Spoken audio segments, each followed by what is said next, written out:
Hamster Tres, sex? dos, uno. We're nutscaping. Welcome to Jesus. to the Thirsty Thursday. No, we're not. We're not. We are not nutscaping.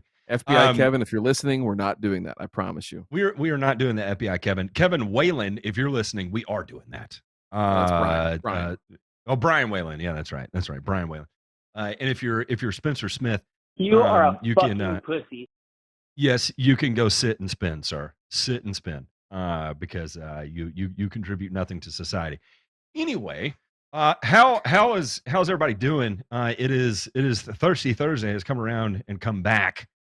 We've done the boomerang here, and wow, we went full circle. It is in the pre-show that we were talking about 9/11.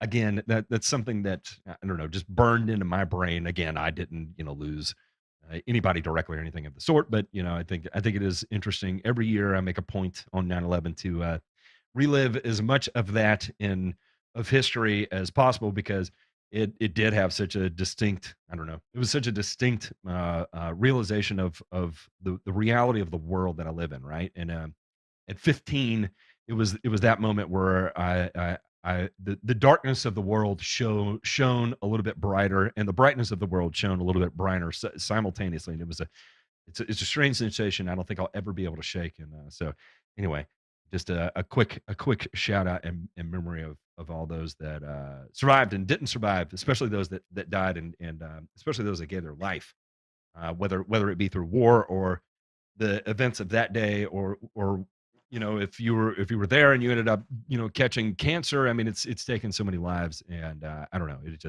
is incredibly touching. All of it is just incredibly touching. Anyway, enough of the darkness out of the way. Speaking of light, we are going to be taking people's questions today, and we kind of like it right now where we are taking questions from the chat. So we're going to ask you to ask your question in the chat. Our trusty producer here, J Pink. Can we get a round of applause for J Pink real quick for keeping this together? Because it's pretty amazing that as y'all provide questions, you can't see on our screens, we have a running log of questions that we can revisit and know exactly where we are the entirety of the time, and it keeps things nice and tidy and organized and neat for us to be able to do it this way, and I like it. We can be a little bit more rapid fire with it, so to speak, too. With J Pink just said STFU on our screens. You can't see that, but we can, and and we can't. It's him being humble, and so you know what. Take it and enjoy it, J Pink. You deserve it. Okay, that's all there is to it. Let me pull this up. I do want to pull this screen up because it gives me a little bit more information as far as what's going on. Real quick, I was gonna see if I have heard anything going on in the lawn care space as far as studies or whatever. The only thing that I can think of that stuck out to me is I looked at the label of Sublime herbicide the other day, and it is a mix of 2,4-D tricopyr and mesotrione. I thought that was an interesting little combination. I'm sure price per acre rolling your own would be way more feasible, and a lot better from an efficacy standpoint. Yeah, I would argue to say yes, without a doubt. Again, going to fall into one of those categories like T-zone or Blindside. These recycled existing AIs, they get pounded together, and I'm not the biggest fan of the pre-made jumbled together stuff. It just doesn't excite me because I lose control over rates, right? And so it's just, I'm not a big fan of it. And I believe I think it was Dr. Cruiser that put out the new what was it? A new liquid formulation. A liquid formulation of a new. I have not. I saw someone saying you need to take a look at the label. I have not looked at the label on that. What is tricky about it? If anybody knows, I haven't seen. I'm curious. I haven't looked at it either, but I do know that there is a liquid formulation of a new. Is that going to make things better or easier or more approachable? Probably. I would definitely argue yes. I saw it's a 10% solution, roughly a pound per gallon of AI. I do not recall what the rate of dry weight rate was. Do you know what that is off the top of your head? Was it a pound per acre? Um, The rate for the, uh-huh. dry product Re- is, 8 Yeah. 8 to 16. Yeah, half a pound to a pound. Okay. So we're talking about a half gallon to a gallon. Is it? Wait, surely it's not that much, right? Well, yeah, 3 ounces Oh. per thousand would be a gallon per Well, acre, gallon per right? 1,000. Yeah, gallon per acre, yeah. Uh, Sorry. Yeah, yeah. So yeah, half gallon to a gallon per acre. So that would be an ounce and a half, 3 ounces per thousand on that liquid product. Hypothetically, I'm doing a lot of theoretical math in my head here. Double check that. Check the label. Ray, have you looked at the new liquid formulation of a new? I haven't. I haven't Yeah, actually. I And haven't and the thing either. is that for me, it all comes down to read the label. Simple. Just read the label and go by their rate ranges. It's not hard. Oh, Yeah, yeah. they added it to the Greenkeeper app too. So it is called a new easy, Mm-hmm. Mm-hmm. a new easy label. We'll pull this up real quick and see what it says. If anything good. Oh, plant growth regulator. Let's see how many things you have to click before you can get to the label. This isn't too bad. I'll say that New Farm has a pretty usable website. There are certainly some that are not as user friendly Right. Right. as New Farms is. Like trying to get to a label and on a Helena product. Oh my god, it's terrible. Yeah, yeah, you gotta go to So it is. CDMS and, yeah. Go ahead. Yeah, yeah, yeah. So it's looking like we are at actually much lower rates. So 18 to 54 ounces per acre on warm season. Cool season is going to be 9 to 27 ounces per acre, depending on how to cut and all that fun stuff. Greens and teas, obviously, you're going to see a little bit lower than that. So definitely not the 1.5 to 3 ounces that I said earlier. It's looking significantly less than that, right? So Right. Right. Right. there you go. Mm-hmm. Read the label. Simple. Yeah, yeah, yeah, yeah. And Mhm. yeah, so like one of the things they say here, and this could be, where you have to be careful. So fairways, higher cut turf. So you have, um, uh, I mean, that's if you're trying to regulate a POA cultivar, POA annual or Mhm. POA Mhm. trivialis. It's ultra low rates. To Mhm. hell with that. Nobody's doing that. Not in a home lawn setting. But if you have bent grass, we're talking about a quarter of an ounce per 1,000 square feet, zero point 0.2, right? 9 ounces per acre, kind of sort of deal. Um, so, I could see where it get a little bit spicy on greens height, a common and hybrid Bermuda. You're talking about a little less than a half ounce. 18 to 36 ounces an acre. That's manageable though. There's nothing about that. That's crazy. We'll check in on our questions here. It looks like they are starting to roll in. Again, if you have questions, throw them into the chat. J Pink will catalog them for us, and we will get to them as quickly as possible. Bear with us a couple things here that we are doing this live, right? We do not know what these questions are ahead of time. Any kind of research we do, we are doing briskly and as quick as possible. Do understand that we are human, we are fallible, we do make mistakes. Anything we say cannot and will not be used as in the court of law, because we are telling you right now that we are human. We do make mistakes. Co-sign all of our bullshit with your own And we've got independent a great research. lawyer too.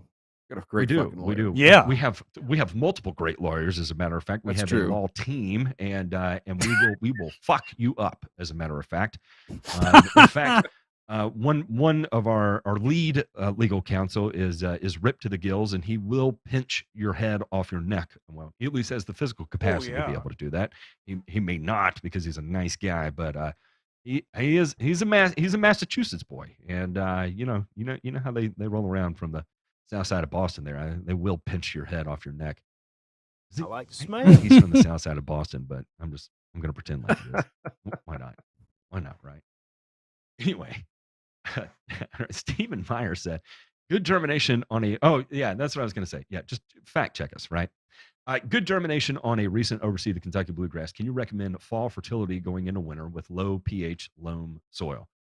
Uh, yeah, I mean, if that's all you're concerned with, between now and dormancy, I'm gonna assume that you are going to be growing until Halloween, I don't know when that ends. That's just my guess.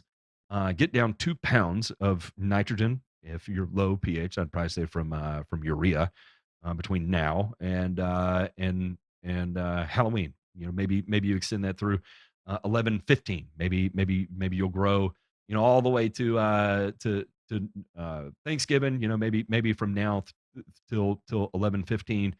2 pounds of in from urea. It's probably a little aggressive, but it is a grow in, and so that's why I'm being a little aggressive. Where are y'all at on that? Yeah, I'd be looking. If he's low pH, I'm not sure exactly where he's at. I'm going to guess he's probably somewhere further north and east, so he might grow a little bit longer. I'd say half a pound every 2 to 3 weeks. So get yourself out to, if you're really pushing it, both on time and frequency interval, every 2 weeks. Now through the middle of November, get you at 2.5 pounds. If you're a half pound every 2 weeks, stretch that out a little bit and do one less out. No problem there either. So 2.5 pounds. Push it real good. I believe is how the tune went. Bump, bump, bump, bump, bump, bump, bump, bump, bump, bump, bump. It's literally going to be stuck in your head all day tomorrow now. It is. You're Again, gonna get us a DMCA takedown, Matt, singing like that's that. fine. Because another one that needs to be remembered. I'm going to go ahead and blame this now. The terrorist that committed 9/11 ended up. Jesus Christ. It took that song off our airwaves, and it's not fair. Bring it back. We need push it for a 24-hour jamathon on any local radio station. I'm just going to get that out there.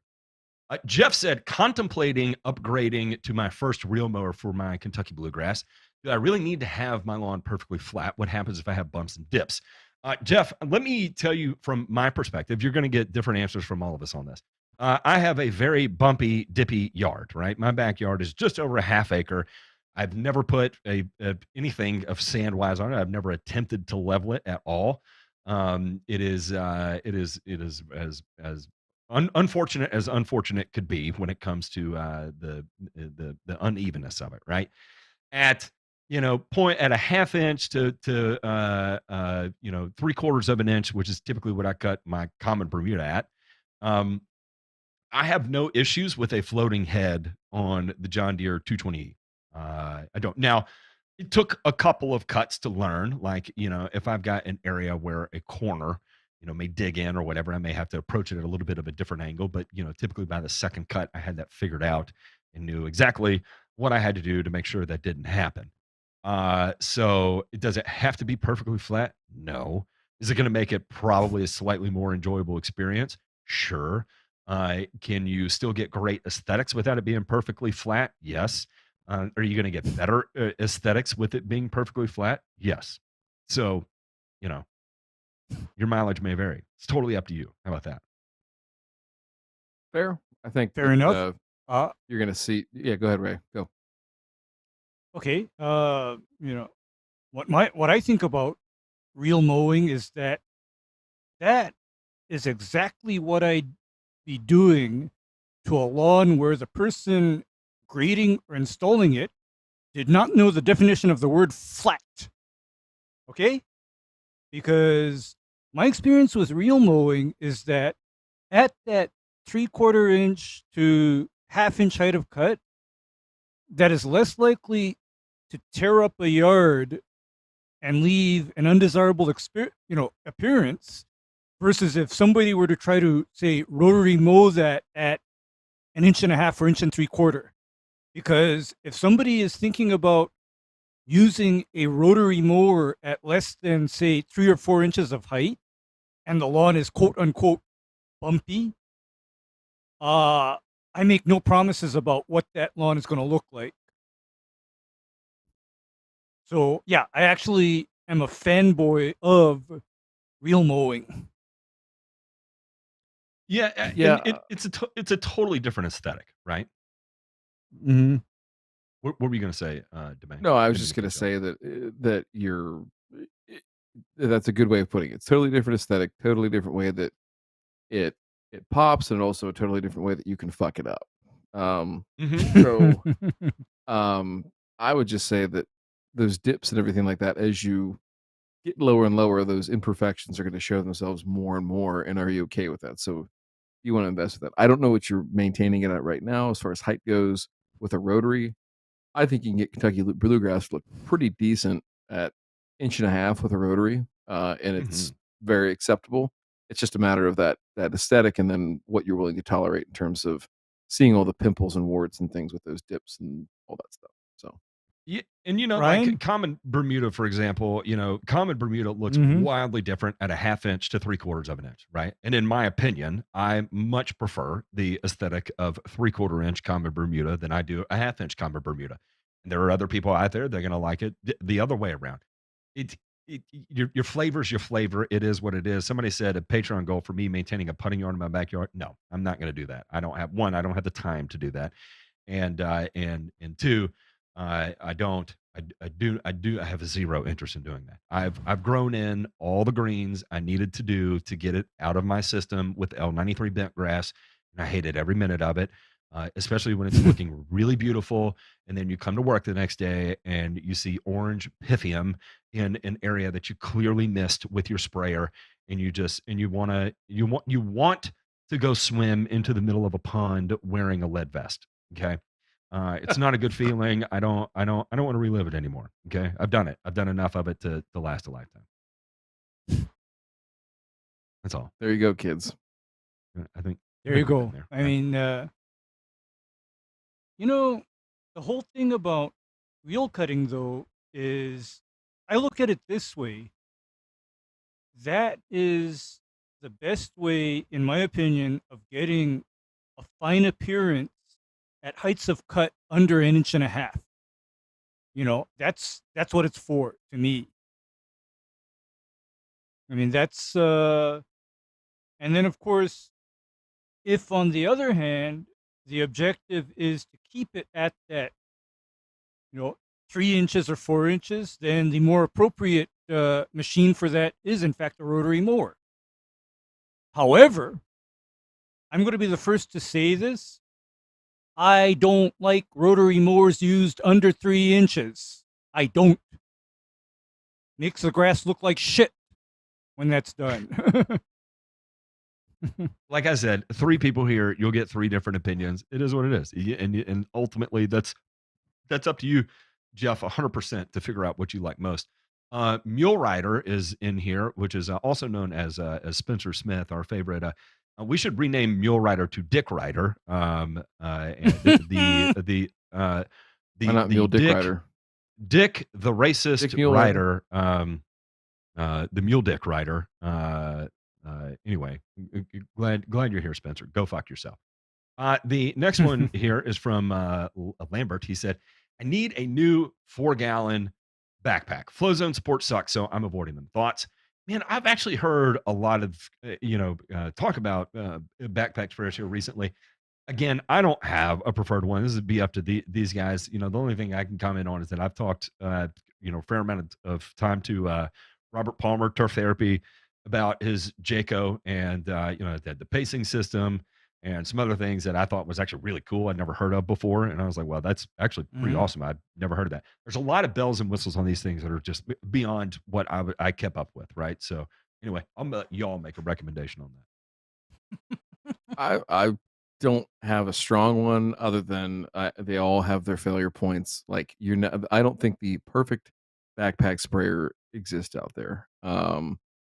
I've done a little bit with the My Four Sons one, seems fine. The Flow Zone I thought is a well built piece of machinery, and any of the other electric ones, for the most part, that you're going to get are all built in China, and they're going to have failure points. So I just always Ray. I just plan on buying a backpack about every 18 months, and that way I'm never disappointed.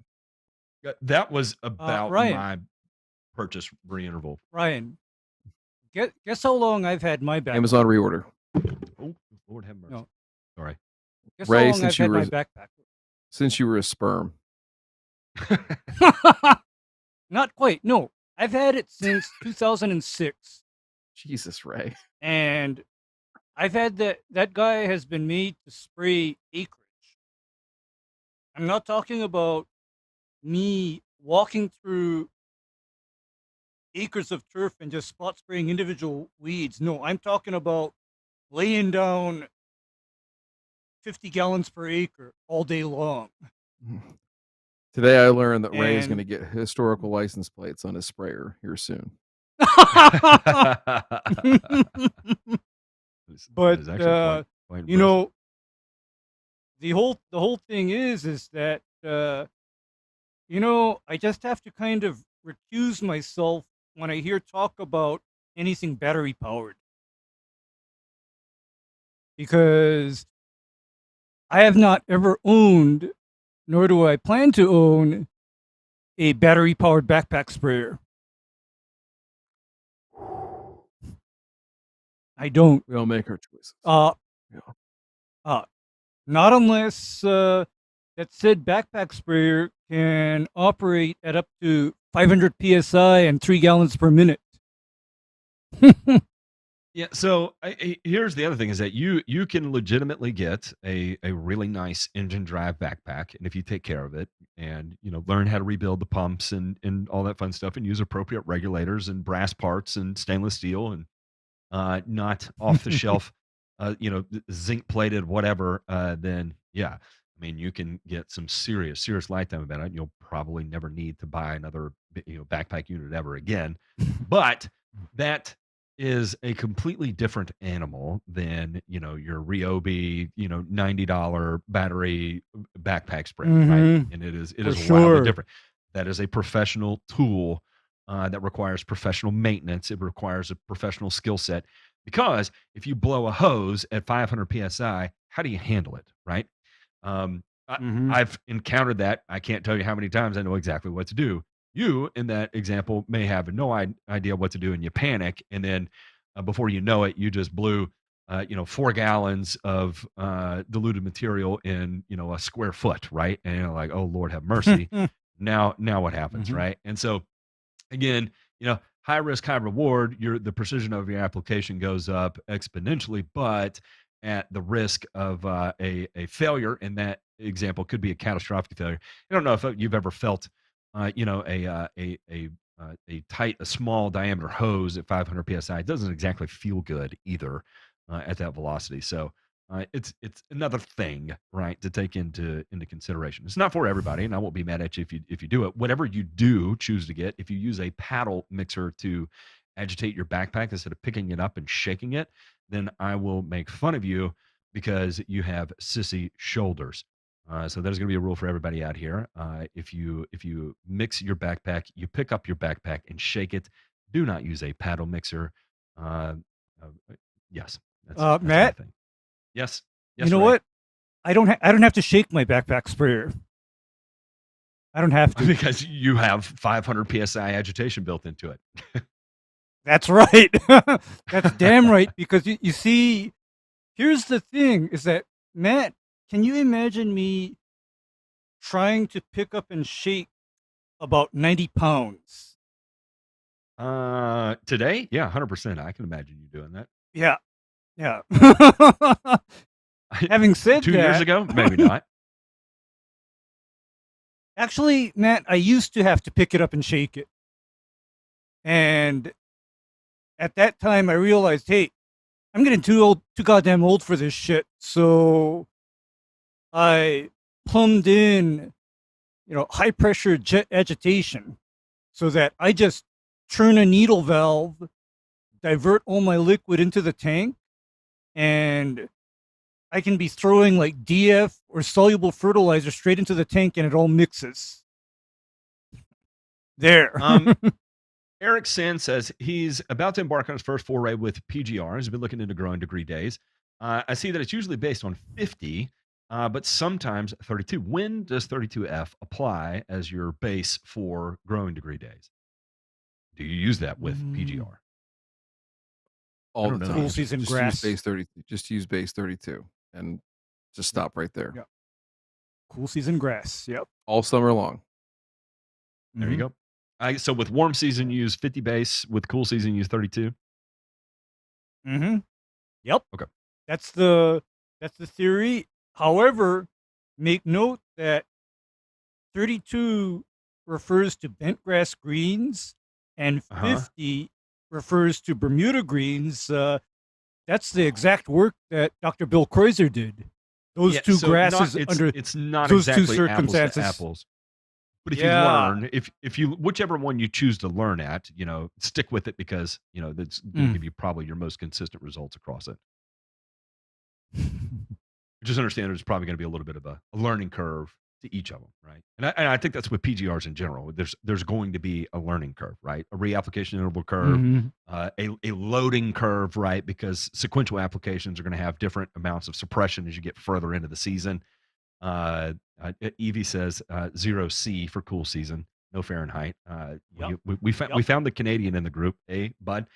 Um, Miggity said, curious if Ryan has an opinion on the Aaron Rodgers injury or more in general turf versus Fuck. artificial turf in Oh regards to player no. safety. Man, Oh, getting it's a brutal one controversial. here. I So about I abortion. Dang. Dang, Ryan. uh, I think that I have a lot of feelings on this. I think the easy take is that turf is more dangerous. Multiple peer-reviewed articles suggest the same thing. I think that okay, that's the easy argument, it's the easy thing everybody's writing about. Here's the crux of the issue though, is that okay, we want to change these stadiums over to natural grass. And it's a noble effort. And yes, they're doing it in Europe. And we don't necessarily have enough conclusive data there to support that those systems are going to be what's best. It moves things out of the way very, very well and very efficiently. However, in a football setup as opposed to soccer setup, is that going to be the best system? And that's what we don't know right now. So to just sit there and say, "Oh, we just need to do what Europe does" and everything like that. So let's say that we could do that though. Okay. And let's say that even at lower levels, say college, high school, Parks and Rec, whatever, that, there's this sea change towards natural grass. Here is a major problem with that nobody is talking about or discussing is the fact that if we made these changes, and even if we made them on a scale of say, I don't know, let's say 25% of what's out there currently, we might be able to support those fields that change over from synthetic turf to natural grass or stay natural grass, but in an improved setting, right? An improved level of care, things like that, might be able to support that with qualified help. If we get much above that, and this is just my general estimate, right? Based on the fact that we've got, roughly 13,000 some odd school districts in the United States, we have about 8,000 park systems in the United States. If we extrapolate that out to have enough qualified sports field managers or turf managers to be able to do this, I don't know that they exist past that 25% mark. And that's the Mm, scary part. That's the thing is wow. like, if we get to the point of, we get to the summit of the mountain, we kind of cross over the other side. I'm just worried about what it looks like on the other side. That doesn't mean that we don't do anything about it or that we should just live in fear or anything like that. I think from a industry standpoint, if that's the direction we want to go, we've got a lot of work to do in terms of human capital, training, experience, figuring out best management practices, teaching and employing those things that we're just not doing right now. So a lot of times you'll hear the argument that, well, if they would have taken that money that they would have spent, the additional money they would have spent on turf and hired a qualified sports field manager, they'd be better off. I don't disagree with that. Question is, who are these people and where are they? That's the problem. So that's my take. That's my second or third level take on that. Easy to talk about. Hey, turf's not safe. Aaron Rodgers is out for the year. But you know what though? Here's the best part. Hey, Rodgers got paid, bitch. Doesn't matter if he got hurt. Yeah, So no doubt he did. thanks to And his agent. I saw Spin Martin talking about cleat design and the changes that are made there, and the amount of uh, uh, dig that you get with cleats. Whether you're in natural grass or artificial, in with that particular injury, his cleat design, he may have been so locked in that there was no amount of forgiveness in either turf system that would have prevented that injury. Another food for thought, and it's Mhm. looking at it from a 30,000 foot view, and who knows what the reality is in that, but it gives another interesting topic to take into consideration. Absolutely. Um, you know, Omar said minimum height of cut needed for a tall fescue oversee this week. I'm down from 4.5 to 2.5. Can't go much lower due to raised irrigation heads. I mean, if Oh that's gosh. all Get a you shovel, can get it Carl. down to, I mean, Get a yeah, shovel. if your irrigation heads are 2.5 inches into the canopy, like I would I would definitely seat those a little deeper. But overseeding into 2.5 inch tall fescues, there's no problem with that. You can do that all day long. I've I've Uh, done it with four Matt, and a half inch tall I do fescue. I do understand how and why heads end up high, and that's Yeah, yeah, yeah. because Oh, those are do the understand. legacy irrigation heads that are like pop up stem is 4 inches. Uh huh. Whereas, do you know what I spec for high cut grass? 6 inch. Like my 6 inch. Yup, I spec Yeah, 6. yeah. I mean, because you know what was ridiculous to me, because I have some dealings with this, is imagine how well a 4 inch stick up height works on well kept St. Augustine. No bueno, right? Yeah, you're probably not going to be able to get a whole lot out of it. Exactly. And similarly with something like fescue, I'd like to see a 6 inch height so that the head can clear the grass and distribute that water. What do you think, Ryan? Yeah, I think you have to maintain. If you're not willing to maintain your irrigation system, you don't need to maintain your lawn. And I'm not trying to be an asshole. I'm just saying, like, do the work, lower those heads. It'll be worth it in the long run. And put in taller heads that stick up higher. While you're at Yeah, it. yeah. Yeah. All The right. next one here is from Jersey Bill. I'm actually going to call him Nashville Bill from now on because he loves to visit Nashville. You ought to move there, Bill. I'm telling you, you ought to move there. It's a good time. I know he's got to go to bed. But anyway, does Epsom salt really green up the lawn? Yes, it does.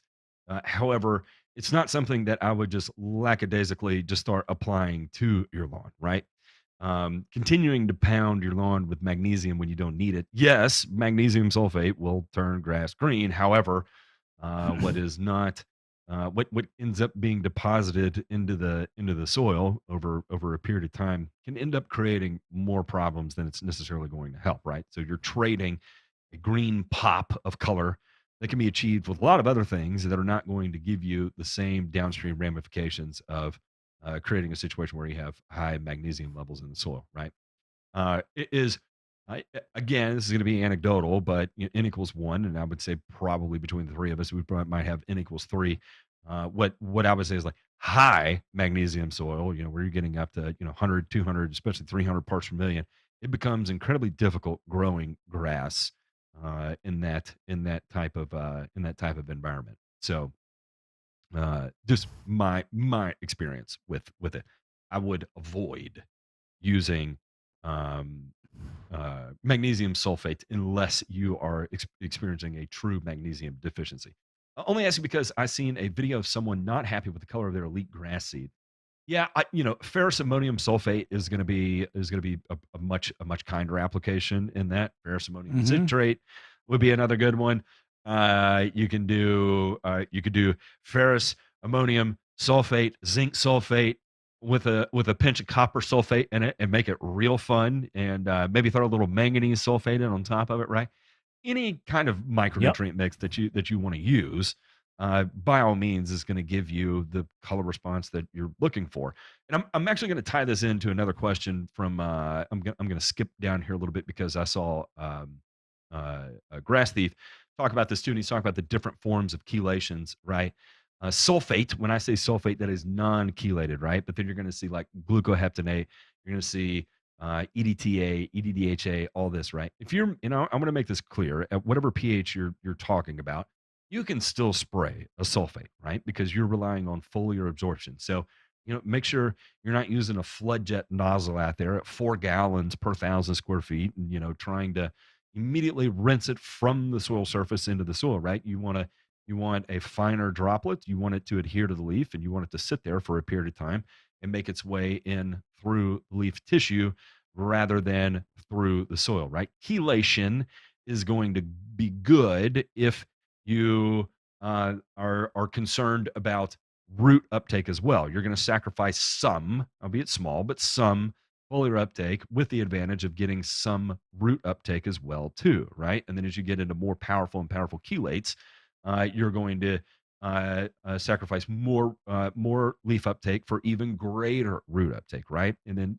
and the advantage there is that you might get an additional 7 days of color response. You might get an additional 10 days of color response because it's going to be a little slower to respond on the front end, a little bit, and due to the efficiency of the product, because more of it will end up making it into the plant, then you tend to get a little bit longer response out of it too, right? But if your concern is just a quick color pop because you're not happy with the color of your elite grass seed, then just pick a micronutrient off the shelf mix spray and go have at it. Have fun. It'll turn green, I promise. If it doesn't, then you got a whole nother issue that you need to be worried about. But grabbing just Epsom salt off the shelf and applying that, never would I Please recommend that don't. unless you showed me a soil Please test don't. that you had like 12 parts per million of magnesium in it or something, right? Mm-hmm. Frankenlawn said, thanks for all you guys do. 3 questions. Best herbicide combo for Virginia buttonweed, best end of season mowing height, and are IGRs effective in turf? Berzoyapede in central Alabama. So for Virginia buttonweed and berzoyapede, I would choose a combination of metsulfuron methyl and Celsius. Would probably be my 1-2 punch there. And then best end of season mowing height. I mean, between those 3 turf types, I'm going to say an inch. And are IGRs effective in turf? Yes, they can be, depending on what you're trying to control. Like with armyworms. Yeah, outside of that, I don't. Maybe chinch bugs? I don't know.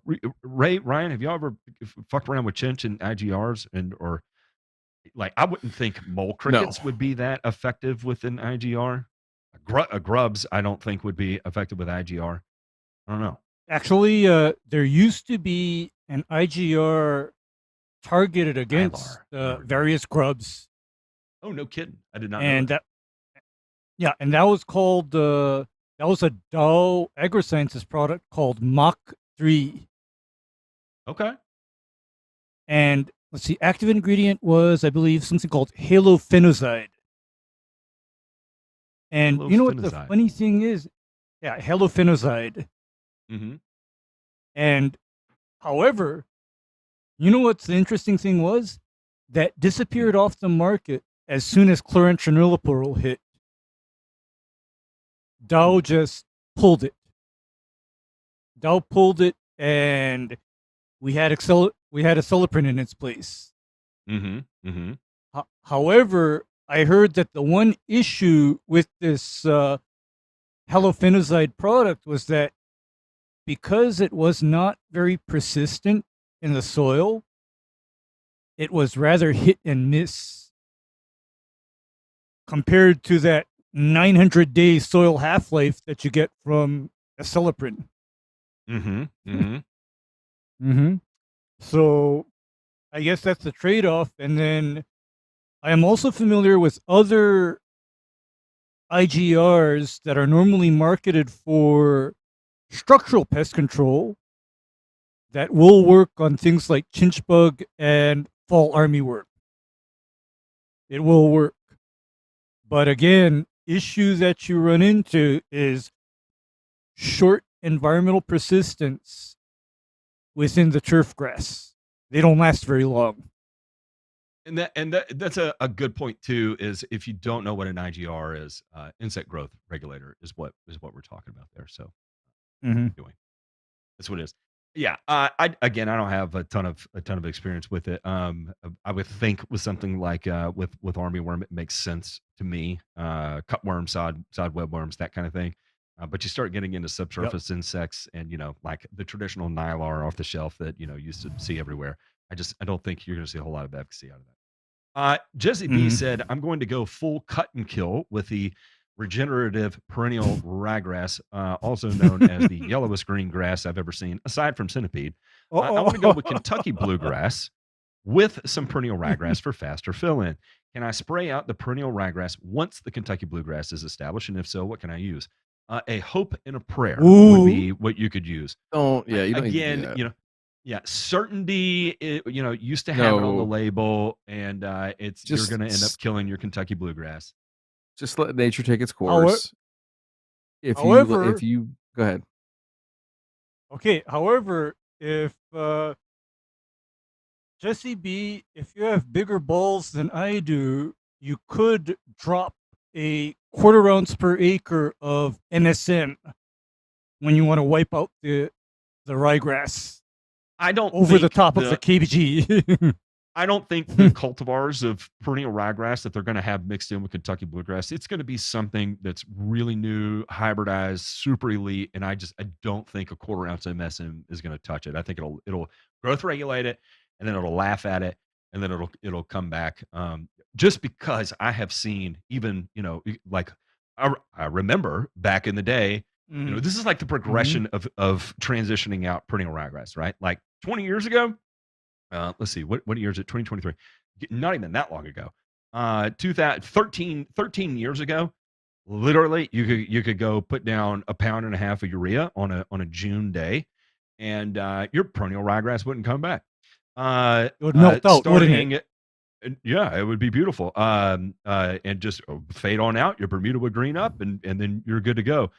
10 years ago, so starting about 2013, what you notice is that you're spraying a half ounce of metsulfuron methyl, and 80% of it is surviving all of a sudden, and you fertilize it with urea, and it greened up in the middle of July, and you're like, what in the F just happened? That's weird.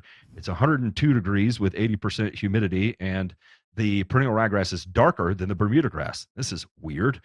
And then all of a sudden you go from 10 ounces of monument to, I said 10 ounces, 10 grams of monument to 15 grams of monument in order to get it to transition.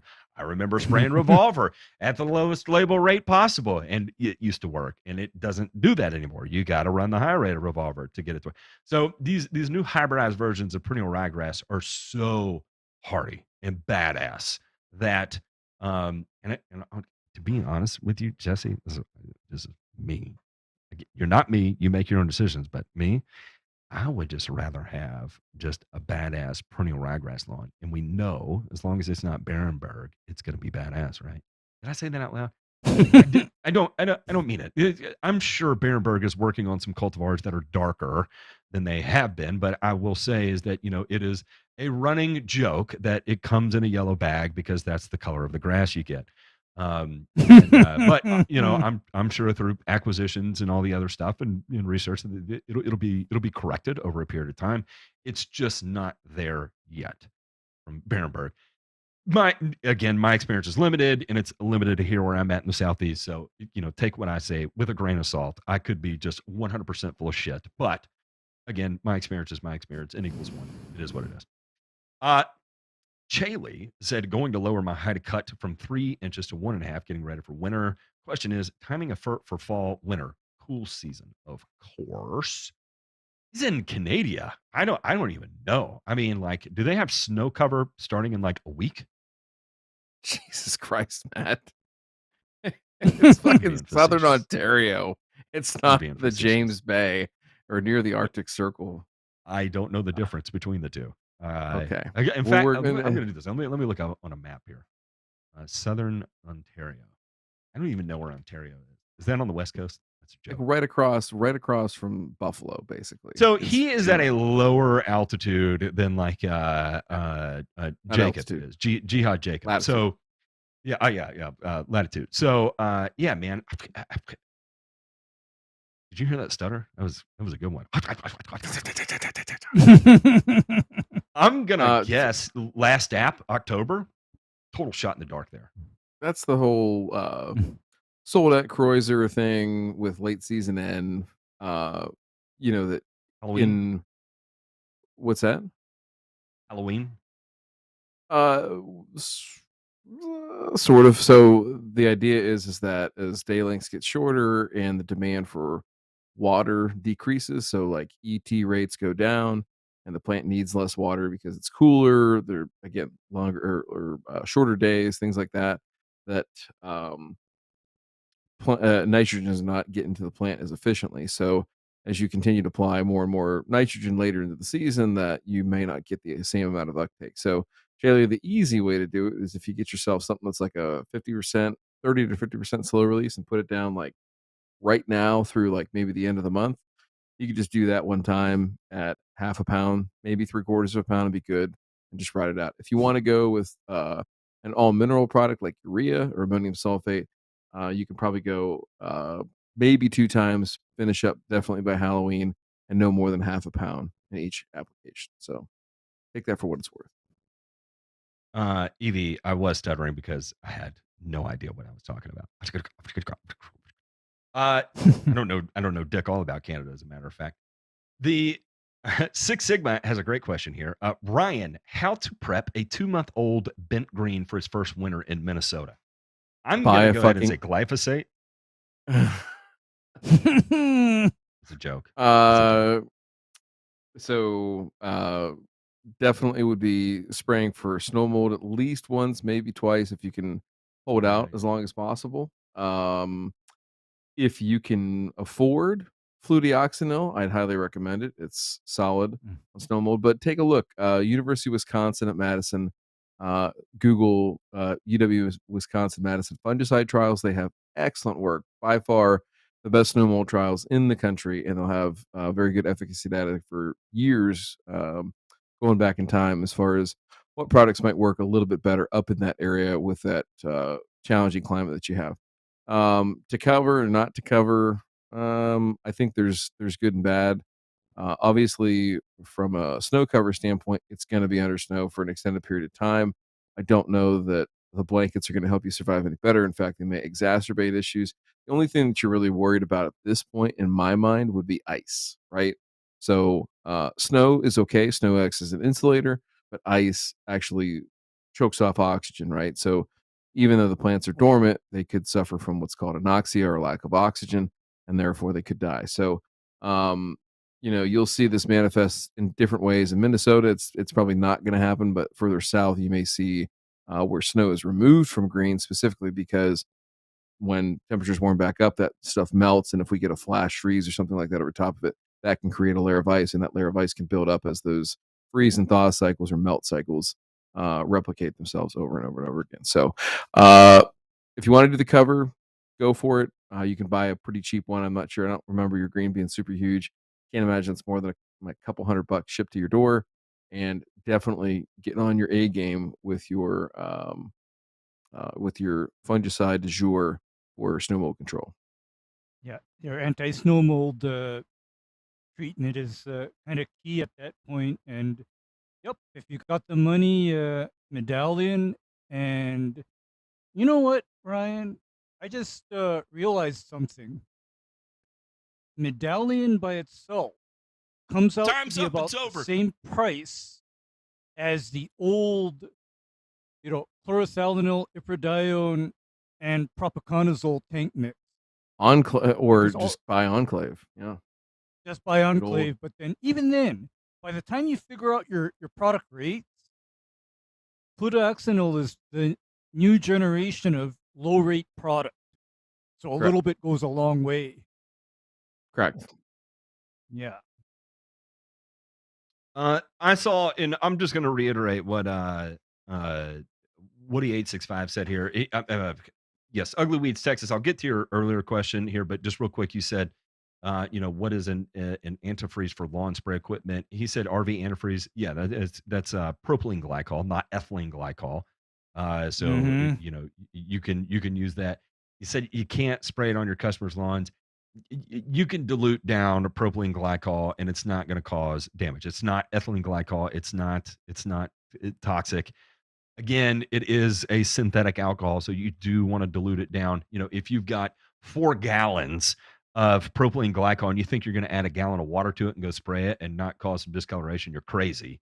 But if you've Mm-hmm. got a gallon recirculating in your pump, and then you add 100 gallons on top of it, and then you dissolve 100 pounds of urea in your 100 gallons of water and go spray it, then you're not going to notice it. You'll be fine. You can make that application. But again, RV antifreeze is propylene glycol, not ethylene glycol. The other thing you can do too is go ahead and dissolve your fertilizer in it, because that is going to lower your freeze point of your water too, right? So you get in at the end of the day.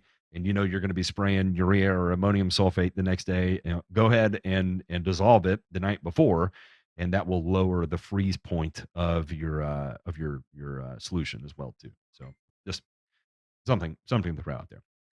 Jay Mhm. Rimerson Jr. said, prostrate spurge. Give me your best solution. I'm at my wits end. I have tall fescue. What is KYBG? I guess that's Kentucky bluegrass, Zoysia matrella, and japonica, and centipede. Where in the It's hell do you live? very slippery bluegrass. No, why? No, That why? is, Why does? Yeah, why is such a wild mix of grasses? Because here's what I'm going to tell him straight off the bat. I suspect that everything except the centipede is going to tolerate triclopyr very well. And huh? my experience with triclopyr on spurge is that you say 24 to 32 ounces of triclopyr ester per acre in the fall, and spurge is smoked. End of story. However, my question is that I've never used triclopyr on centipede with the intention of saving centipede. I've only used it when I intended to, say, kill out centipede contamination from a zoysia lawn. So your mileage may vary on that one. There you go. Yeah, the only thing I was going to say is maybe Speed Zone Southern may work across that right there, but even then, I mean, I don't know. That is a Well, you know wild ass what, grass Matt? mix, and I Speed would I zone, would start speed, killing the damn centipede out of it at minimum. because you know that Speed Zone Southern. Here's my experience with Speed Zone Southern on spurge. Yeah, it's not Speed Zone great. Southern, no, Speed Zone Southern by itself on spurge is weak. Like normally, you know, when Uh-huh. I'm spraying Speed Zone Southern, I have a quarter of an ounce per acre of MSM added to it. Yeah, exactly. That's just a shitty. It's a shitty yard. I'm not gonna lie. Yeah, and I mean from a standpoint of trying to manage weeds. I'm sure it's beautiful in the way you maintain it. I'm just saying that Mm-hmm. you literally have That's a that's the the rough. the That's a the the worst combination of combinations that you could possibly have, in my opinion, in a single lawn. Anyway, of course, you know what? how soon? Huh? You know the saving grace is that he's not trying to keep Bermuda as Yeah, well. so what I would do is if he had Bermuda, and is I'd go ahead and kill everything else and let the Bermuda and Zoysia run wild. And then it's really easy to take care of, right? Yeah, that Um, would be my answer too. Johnny Fescue said southern yellow jacket nests super abundant in Nashville this fall. Does rainy summer increase their population? Knockdown spray is not effective. Fastest legal method to control. They're crackheads. What is the fastest control for them? This is a question I Ooh. do not know the answer to Don't know at Okay, either. all. I've got one. I've got one for him. 0.5% permethrin EC plus Oh, that's a non-ionic good. Bless you. surfactant. Okay, that's how I normally take Say that down again. 0.5% permethrin EC. And It has to be. are you doing a high volume application there? 3-4 gallons a thousand kind of sort of deal? Because It's they're going through to be the nesting in through the the. ground, right? It's through a high pressure sprayer. Okay. High pressure Okay. sprayer, high volume, and very important, non-ionic surfactant. Yep. Because here's the thing about stinging insects like yellow jackets and hornet. That non-ionic surfactant is very helpful for facilitating knockdown. Very helpful. And However, permethrin is quick as it is, but anything to speed that up, because when you aggravate them sons of bitches, they're coming to get you.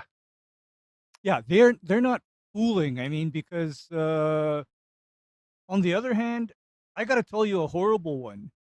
Do you know why I'm not a fan of those ready-to-use yellow jacket sprays in the aerosol cans? You know why I'm not a Hmm. fan of those anymore? Because all of them, or most of them these days, are all water-based. Mm. Because back in the old days, The propellants. what, yeah, Melt what those wings used off. to be the, what used to be the, wasp and yellow jacket spray was something called black flag. And black Yep. flag probably worked the fastest. However, black flag is a formulation that I'm pretty sure is no longer legal. Well, it was fun while it lasted. DDVP in oil.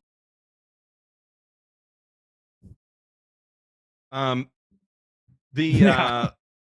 so Jay Remerson actually clarified here. Those are individual plots he has of those grass types. So it's not a mixture of all those grass types. That makes more sense. He said he's tried Triclopyr, not had good results with it. I'm wondering, is it watered enough? Because if Triclopyr is not getting it, I'm wondering if it's like drought stress. You can always add fluroxapyr to it as well, too, right? So Triclopyr, Mhm. fluroxapyr on your tall fescue, Kentucky bluegrass, and zoysias. All of those will work. Again, this is one of those, uh, uh, what is the word I'm thinking of? Simazine and methylfuran methyl on your centipede would uh, even a half ounce of methylfuran methyl per acre that'd be a pretty hellacious knockdown of it as well. But again, if it's drought stressed, and let me preach that, if spurge is drought stressed, you are not going to kill it. I don't care what you spray on it. It is what it is. It has to be actively growing. And so if you think you got a dried down plot, you can't get water to it or whatever the case may be, so be it. You're not going to kill it. That being said, if Triclopyr in and of itself isn't getting it, which to me it would sound like it's too dry, if that's not the case, or it's under fertilized, then adding a little bit of fluroxapyr to it would increase that level of efficacy. If you want to take it a step further, maybe even add fluroxapyr and MCPA. I think there's a MCPA fluroxapyr triclopyr mixture out there, Battleship 3, I think that is, from Helena. That's already a premix, and They also that call that one change up, I believe, isn't it? Isn't that change up change. as I well? think Where it's change up too is that same type of a mix. And I got uh-huh. one more for him if he has herbicide efficacy issues. How do you all feel about 4 ounces per gallon of AMS added to the spray solution? That works perfect too.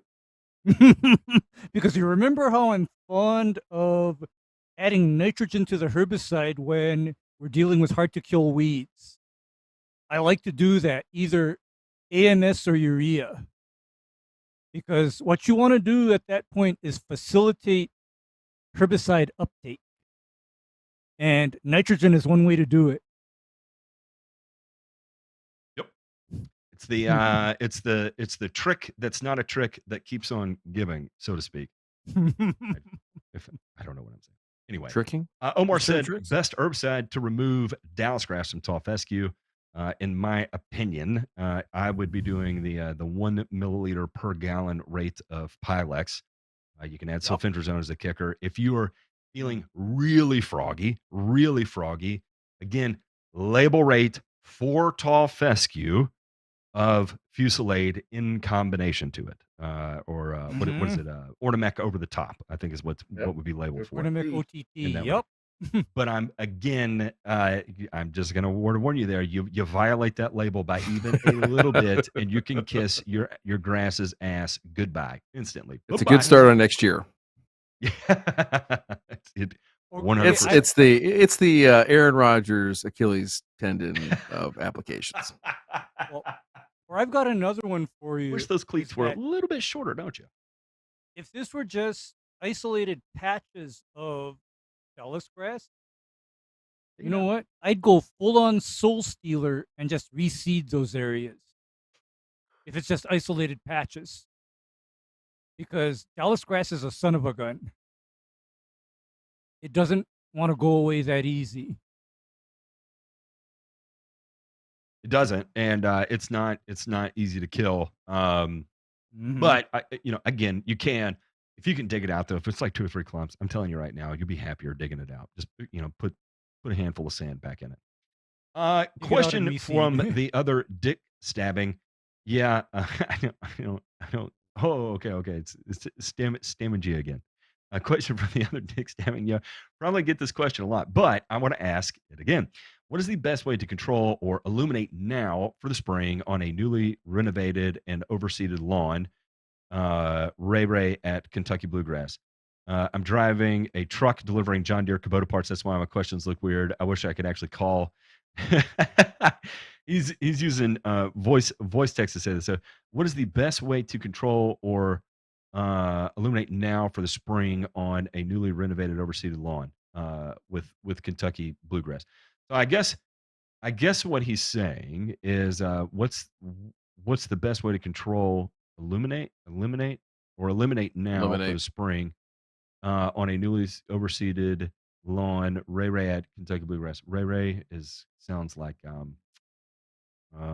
don't know what that sounds like. I I don't guess I know. guess to prepare from a weed control standpoint. I'll just take it this way, from a weed control and then a fertility standpoint. Okay, from a weed control standpoint, it's newly overseeded. Let it go a little bit, because between now and say like mid October is when you're going to get the primary germination of your winter weeds, right? So doing an application of a phenoxy herbicide blanket spray on October 15th, you're going to catch a lot of that. You don't have to worry about necessarily going down with like a pre-emergent or something like that, but you'll be good to go. Make an applique blanket spray there. You'll be all right. From the fertility standpoint, we've talked about on a new renovation. I said 2 pounds. Demay said do 2.5 pounds between now and the end of your growing season. And play it by feel, and you'll be good to go. I promise you, it's not as complex as it sounds. And during the grow in process, in my opinion, especially on cool season grass, I don't get wigged out about a weed here and there during the grow in. I just don't. Typically, I let it get a little weedy. Let come up what's going to come up. Even if I see it's just real small on the ground, go ahead, do its thing, and then I will do my fertilizer and weed control typically in a singular application, where I'll go, do an ounce and a half, a 3-way per thousand, and 3/4 of a pound in, for example, and it's good to go. You're golden. I think we got it covered there. If I missed anything, Stammen Gia, feel free to reach back out. Italian penis. E-shot. Loving the Tahoma 31, put it at the end of June, starting run and spread. Advice to move it faster outside the natural spread. Pull plugs and transplant. Power rake and spread spoils. Power rake and spread. None No, of the don't do that. Pull plugs and none of the transplant. above. Yes, but here's the thing: is that it's September 14th. We are shy on daylight hours right now, so Mm-hmm. the likelihood of you being able to crank this spread rate up to 10 right now is low, really low. Uh, Ray said, "Don't do anything." I'm of Don't that do anything. regard that I'd leave it alone for the time being. In Next fact, summer, you know what you do? go ahead. Yeah, next summer, what you do is starting in the spring, that is when you start feeding it nitrogen as often as every 2 weeks. Just feed it, feed it, feed it, and that's how you get it to spread. Right now, what the deal is with Bermuda is that you are coming up on top onto winter dormancy, so it's probably a good idea to just take your foot off the pedal and let it go dormant, and then take this up again next year. Yeah, this is September already. Easy enough. Ooh, Mhm. sorry about that. Okay, we've got Taylor Arce here said, "What are your thoughts on Renovate Plus for top dressing a home lawn, specifically after aeration?"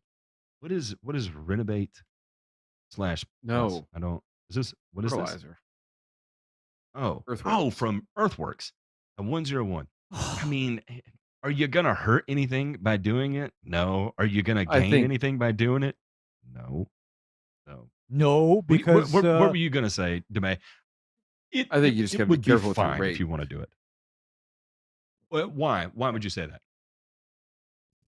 Just because all that stuff you're loading up in there, and I can see a homeowner that's maybe not thinking about the downstream here, but I mean, you load that thing up with 50 pounds, 1,000, like actually top dress it, you know, be a Hmm. little concerned about that Yeah, long term. and at a 101 or half, quarter, half, right? At 50 pounds per thousand, you're still talking about 20, 25 pounds of in that's going to be going down. So that's a lot, right? That's something to keep it. Again, look at it.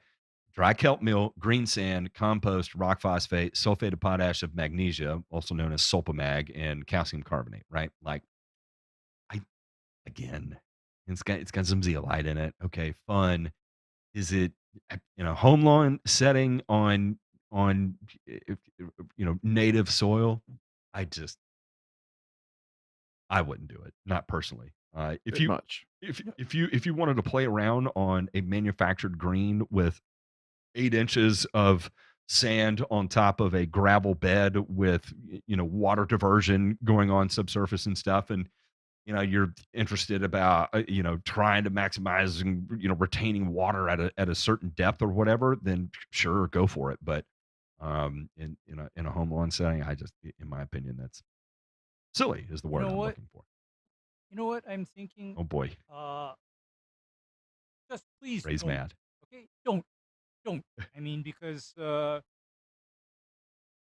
of these earthwork or otherwise high organic fertilizers, do you know what they do to you? And you know what I've seen them do? Imagine some stuff that you spread out, you put out, it lays dormant all winter, all spring, and then when you least need that nitrogen and phosphorus releasing in midsummer, when you're trying to let the grass survive summer heat and drought, instead it's being, you know, prodded with nitrogen and phosphorus during the heat of summer, because that's what fertilizers and products like this do. They're released during the hottest time of the year, and that's exactly when most people don't need it. So think hard about that. Think real Nope. hard, because what's Earthworks is chicken manure, right, or something like that, or Yeah, it's typically something. based around poultry manure. This has some zeolite, some other fun stuff in it. Okay, and zeolite is a wild card, because you know what zeolite does? Adsorb. It adsorbs nutrient, and when it adsorbs those nutrients, then you have no damned idea when that zeolite is going to release And there's and different how much. grades of zeolite that are going to release Mm-hmm. at different potentials, at different absorption rates, and different zeta potentials. And it is a whole nother world that is a lot to again, your risk reward ratio there is not in your favor to do it. Hey Sean, I love you too, sir. Paul's going to say, how do you feel about Axelo Mix 5? It's an EDTA micronutrient powder chelated mix. I've sprayed. I can't tell you how many pallets of it over I the years. love I like it. I love Axolotl. Yeah. Yeah. What was I the I what was love the other one? There Axolotl. was Axelo Mix 5, and then they had a another one, Brexel. Um Brexel. I think Hmm. Brexel was the other one I sprayed a shit ton to over the years. You know I what? remember Kendall You know was the what I one I get. used to spray to. What was that? Mhm. You know what I get in my state. I Huh. get something in Hawaii by a Simplot called Miller Microplex, and that Yeah, is the Miller's another good one. same. Yeah, Miller is the same. All of the micronutrients from A to Z, heavy EDTA chelation, heavy, and so that is like my go-to when I am dealing, for example, with trees and shrubs that are micronutrient deficient, and I don't have time to try and figure out exactly what the deficiency is. You know what that means, Matt? Mm. Pound per acre of Miller Microplex as a spray. Send it. Yep. There was, you know, Kindle isn't around anymore. Kindle was the first thing I ever sprayed with salicylic acid in it, and I fell in love with it Mhm. actually because of that product. I had a lot of fun playing around with the different products of Helena. They definitely have some fun things. Elemax is another Mhm. good one that's fun to play with as well too. So always a big fan of those. Ugly Weeds Texas said, "Will aerating my Bermuda in the shade?" Well, aerating help my Bermuda in the shade. I'm just kidding, by the way. I thought you were No. serious when you said that, and I was going to say no. It's not. 50% of my fescue survived the Dallas Fort Worth heat. That is, I would say, probably pretty on par with what I would expect of the new cultivars of fescue. 50% in, for those that don't know, Dallas Fort Worth is hot. It is hot, without a doubt. It's hot. It's humid. Those are tough growing conditions, even from a soil condition standpoint. Really, really high calcium. Water quality there is garbage. And so, 50% surviving in that scenario, not bad. I'd say that's pretty good. I have run into situations with some of the older tall fescues only making it 50% even here where I'm at in Knoxville, especially in Memphis. We saw that really common to lose 50% in Memphis. Memphis is not quite as hot as Dallas, but it's still really, really, really hot, really high humidity. So it's pretty good in my opinion. Ryan Dan said earthworms are destroying my bocce ball court. Those jerks. I don't have any fixes for you there. Nothing that I talk would Nothing feel legal. comfortable talking about freely. Nothing we will say John, on air. yeah, we could talk. We can talk in another setting about that. John P said, "What would you guys run as a cool season weed control program? Looking to get away from 2,4-D products completely if possible. Looking for two broadcast and 1 to 2 spot spray apps." Again, we were talking about that Triclopyr, Battleship 3. triclopyr, Yep, triclopyr. Triclopyr, Feroxapyr, Yep. MCPA. Those in their flavors are going to come in big handy. Cool Power, Horsepower are all going to be 2,4-D formulations. I think New Farm specializes in 2,4-D free formulations. They also have another one called Cool Tri Power. Power that is Power Zone. MCPA, Cool Power. Mecaprop, and Yeah. Dicamba, Power Zone. Yeah. Actually, out of those that you mentioned, I have some experience using both Cool Power and Power Zone, Mm-hmm. and both of them were just great. They were fantastic products, and in most cases, I gotta tell you, I don't miss traditional 2,4-D amine based three way. I don't miss it. In fact, I don't even have any 2,4-D three way in my inventory, and I haven't had it in a The while.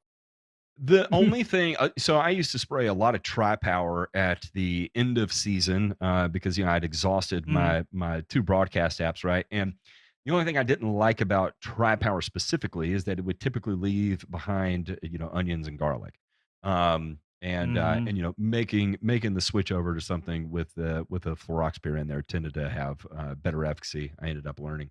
Um, or, I'd end up splitting it up, maybe run tri-power like my second blanket spray application, and then end of the year adding the 2,4-D back in, especially if I could get away with like a 2,4-D ester. But again, that would be in that situation alone. I don't know how many people are dealing with that in the South. I feel like it is a major, major weed control issue that often goes overlooked, and until you pull up on a property and it's 27,000 square feet, and 25,000 square feet of it is wall to wall onions. And you're like, what in the world am I looking at? Of It's course, a sight to see. uh, for wild onion and wild garlic, that I think is more of a problem on fescue, not so much on Bermuda or I zoysia. And the saw reason why not in so, Bermuda, Zoysia, however, in Memphis, Ray, I'm telling you, wall to wall, wall to wall. and you know why it would be a problem, Matt? Uh, Because those lawns never saw either imazaquin or MSM. Because yep. both MSM or imazaquin smokes garlic and onion. And I mean, it just smokes that it. was one of those things that I didn't play around with MSM until I actually was when I was in Birmingham Mhm. spraying centipede for the first time. Was when I first started playing with metsulfuron methyl and was like, oh my god, well, where did the onions go? They literally disappeared. and that was like one of those big awakening. And I remember when we went back to Memphis, it was like, shit, we are going Jesus glyphosate and Christ. MSM on all the Bermuda grass right now, and f the world. in the And it was a what great in the news. winter months, the winter dormancy application. That's when you Mhm. ran that MSM and glyphosate. And you know what? That makes sense because then, do you know what that does? That provides residual for uh, what's that stuff called? Bittercress and burnweed. It provides the residual because MSM Yep. is very residual. A little bit goes a long way. However, this is for all of the listeners. Watch out for the trees Yeah. if you're thinking about using MSM. Yeah, Please. if you yeah, don't go out there with an ounce per acre, if you got a half ounce per acre in the tank and you start double lapping places, like you go out and you've got enough tank mix to treat 50,000 square feet and you finish 25,000 square feet and your tank's empty, be Oh nervous. God. Just gonna say, be Be nervous. be Your worried. precision has to be on effing point if you're going to do that, or you're gonna end up causing a lot of problems. B Butcher said Mhm. Florida week, go Vols. You're exactly right. Go effing Vols. After the Austin P game, I'm not gonna lie, I'm a little nervous, but we're at the swamp, It's and by Florida. all means, They're not good. we're Florida at the swamp, dude. You do know we're UT, right? Everybody has their record-setting game against the Vols. That is the way God intended it to be, and so we're going to have to be on our A game because we bring out everybody's A game. It's it's hype time when we come to town, baby. You know how it is. Feels like '98. Dan the Lawn Man, get well soon. I Yeah. genuinely mean that. Mhm. Seriously, take care Yeah. of yourself, dude. I do not want to hear any bad news coming from you. I only want to hear reports that you are getting better. That's good. Indeed. Take care of yourself. Rest by all means. Good Lord.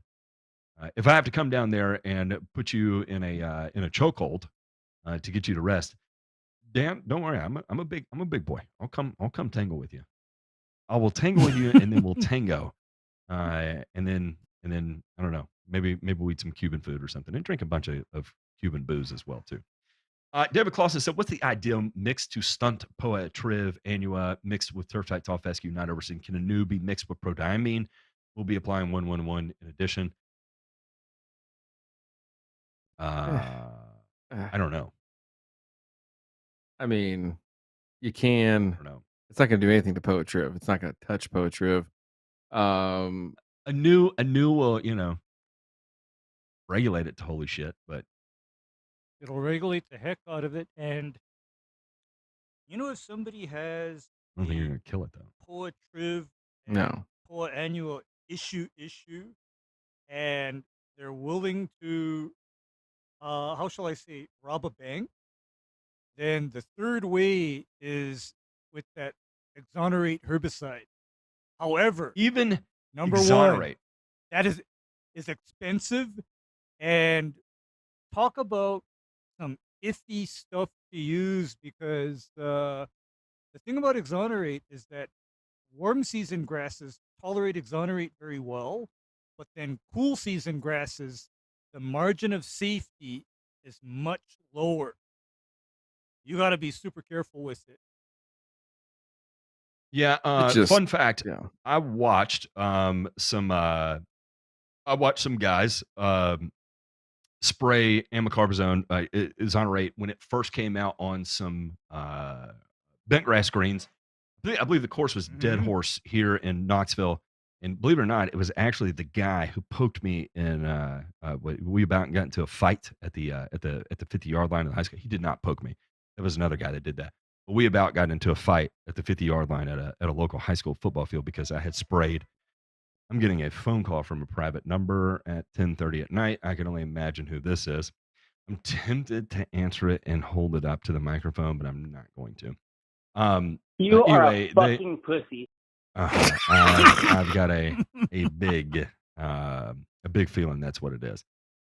And Anyway, they ended up killing the bent grass green with it, and Helena actually was the one at the time Oops. who the rep was, and they had to come in and make that repair, and it was a big deal. Superintendent got in trouble. The sales rep got in trouble. Anyway, just be careful. It is a thing. Let's see. Oh, Lord have mercy.